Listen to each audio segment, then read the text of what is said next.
আসসালামু আলাইকুম। কেমন আছেন সবাই প্রিয় ভাই ও বোনেরা? আবার চলে আসলাম বরাবরের মতন আজকেও। আসলে একটা কথা কি জানেন, আসলে ভিডিও করার অনেক ইচ্ছা হয়, কিন্তু আসলে ভিডিও করে এডিট করতে পারি না। মানে পিছনের সাউন্ডগুলো খুব বেশি থাকে। আর আমি যেহেতু এই দেখেন বারে কাজ করি, মানে কপি শপে কাজ করি, অনেক মেশিন চলে, অনেক কিছু বানাতে পারি, শিখাতে পারি, কিন্তু আসলে হয় না। মানে অনেক সাউন্ড হয় এখানে। এই সাউন্ডের কারণে মানে আসলে ভালো মতো ভিডিও করতে পারি না। আর আমি একাই বাঙালি এখানে, আর অন্য রাষ্ট্রে তেমনভাবে করা হয় না আর কি। তারপরেও আসলাম, আলহামদুলিল্লাহ, আপনাদের মাঝে আবার ফিরে আসলাম।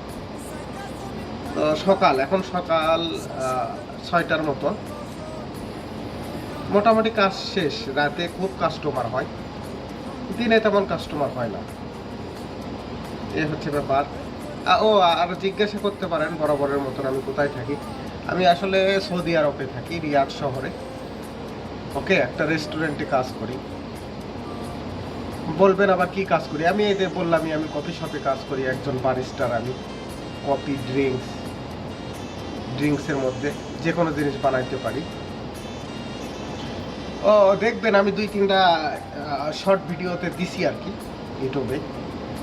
আর অনেক কিছু বানায় আসলে, কিংবা শেখানো যায়, কিন্তু আসলে সময় হয় না ভাই, কি করা।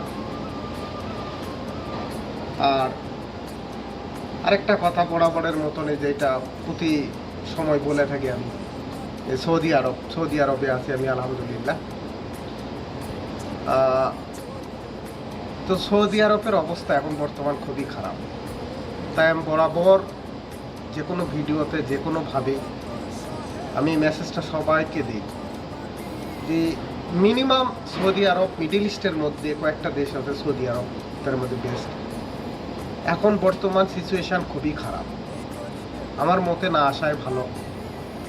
যেহেতু আমরা আসি গরিব মানুষ, আমরা ধার দেনা করে, তো সেই ক্ষেত্রে এখানে আসা, বিশেষ করে এখন কাজের খুব সংকট। কাজ তো পাওয়াই যাচ্ছে না, বেতন খুবই কম দেয় বাংলাদেশের লোকেও। তারপরে ধরেন যে যারা পুরাতন লোক আছে তারকেও এখন সমস্যা, কাজ নাই, আবার আকামা হইতেছে না। আবার বিশেষ করে দেখা যায় এই যে এখন আমি ভিতরে আছি, বাইরে ওই যে পুলিশ দ্বারা থেকে চেকিং দিচ্ছে। মানে অনেক সমস্যা, আকামার থাকলেও ধরতেছে, না থাকলেও ধরতেছে, পাঠাইতেছে, বিভিন্ন সমস্যা আর কি ভাই। আর আমরা যে পুরাতনভাবে আছি, আমরা অনেক সমস্যাতেই আছি, বেশি ভালো নাই সৌদি আরবের অবস্থা। তাই আমি বিশেষ করে অনুরোধ করব, যারা আমাদের বাংলাদেশের ভাইরা আছেন, যারা আসার ইচ্ছুক, বিশেষ করে এখন বর্তমান সৌদি আরবে না আসাই ভালো, অনেক ভালো হবে। একটু ওয়েট করেন, যদি ভালো সিচুয়েশান হয় মেসেজ তো অবশ্যই পাবেন, তখন না হয় আসলেন, তখন একটা কিছু হবে। কিন্তু এখন খুবই খারাপ, দয়া করে আসবেন না।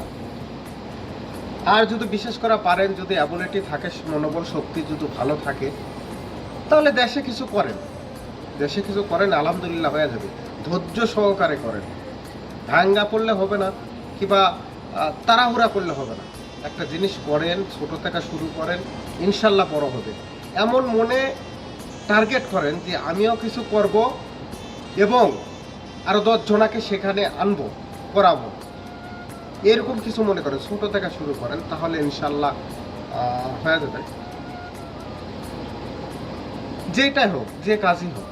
আমরা যেমন এই যে 4 লাখ 5 লাখ টাকা খরচ করে এই যে প্রবাসী আসি, বিভিন্ন দেশে যাই। দেখেন, একটা ব্যবসা, একটা বিজনেস শুরু করলে আপনি ইনভেস্ট করবেন, যদিও 1 বছর পর সেটা লসও হয়, 2 লাখ লস হলে 3 লাখ ফেরত আনা যায়। কিন্তু আমরা এই যে প্রবাসে আসি, 5 লাখ টাকা 4 লাখ টাকা দিয়া, হায় কি আর বলি ভাই, একটা 5টা লাখ টাকা ইনভেস্ট করলাম, সব শেষ, ওটা গেল, আর কোনোদিন ফেরত এলো না। এখন এই যে আসলেন, অল্প বেতন কাজ করলেন, খালেন না, অসুস্থ না সুস্থ, কোনো খবর নাই। 2-3টা বছর লাগবে আপনি এই 5 লাখ টাকা তুলতে। এই 5 লাখ টাকা তুলতে 2-3 বছর আপনার জীবনের শেষ, ব্যবসার শেষ। আপনি ব্যবসা প্রথমে শুরু করার, ব্যবসা লস করলেন, তো আমি সেই জন্য বিনত অনুরোধ করি 4 লাখ 5 লাখ 3 লাখ দিয়ে যারা বিদেশ আসবেন মনে করতেছেন তারা না আসায় ভালো, দেশে কিছু করেন। বিশেষ করে দুটো গরু পালেন, বকরি পালেন, ছাগল পালেন, হাঁস মুরগি পালেন, ক্ষেত খামারি করেন, কৃষি কাজ করেন। কিছু না পারলেও অটো গাড়ি কিনেন, রিক্সা কিনেন, ভ্যান কিনেন, ওইটাই ভালো। নিজের স্বাধীনতা ওখানে থাকবে, আর এখানে আসবেন নিজের স্বাধীনতা ক্ষুণ্ণ হবে, পরাধীন হয়ে যাবেন, গোলাম। তো সেই ক্ষেত্রে আপনি বলবেন যে আমরা আসছি, হ্যাঁ আসছি, আমরাও আসছি ভাই।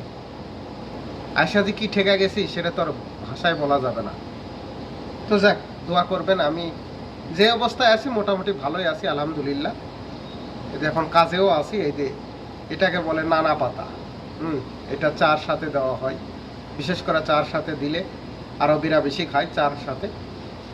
ওই সেম আমাদের দেশে আমাদের ভাষায় বলে, আমাদের দেশের গ্রামের ভাষায় যেটা তুলসী পাতা, যেটা সেই রকমের মতনই, খুব ভালো এবং হাড়ের উপকার। এইটা দিয়ে ওরা জুস বানা খায়, আর চার সাথে বিশেষ করে খায়, খালে খুব উপকার।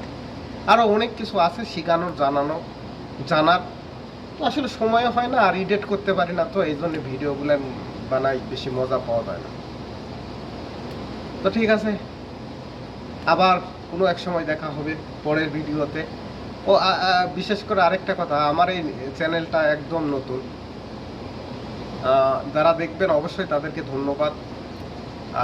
দেখবেন অবশ্যই, যদি ভালো লাগে লাইক করবেন, কমেন্ট করবেন। যদি জানার কিছু থাকে আমার ভুল হলে সেটাও বলবেন। আর প্লিজ যদি মনে চাই তাহলে সাবস্ক্রাইব করে দেবেন প্লিজ, তাহলে মনের আগ্রহটা বাড়বে। মানে আস্তে আস্তে শুরু করতেছি তো, অনেক কিছু জানানোরও বিষয় আছে, আমিও জানতে পারবো, এই আর কি। ঠিক আছে, আর আমি এডিট করতে পারি না। যদি কোনো সহায় ভাই জানেন কীভাবে এডিট করতে হয়, ফ্রি এডিট। আমি ওই যে আপনার ক্যাপকাট নামাইছিলাম, ওটাতে হয় না, প্রো দিয়ে এডিট করা যায় কিন্তু ডাউনলোড দেয় না।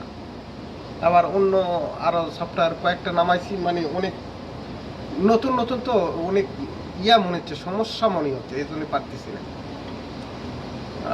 তো ঠিক আছে, আশা করি সবাই ভালো থাকবেন, সুস্থ থাকবেন। আবার পরে এক সময় কোনো ভিডিওতে দেখা হবে, আবার আসবো ইনশাল্লাহ। সেই সময় পর্যন্ত সবাই ভালো থাকবেন, সুস্থ থাকবেন। আসসালামু আলাইকুম।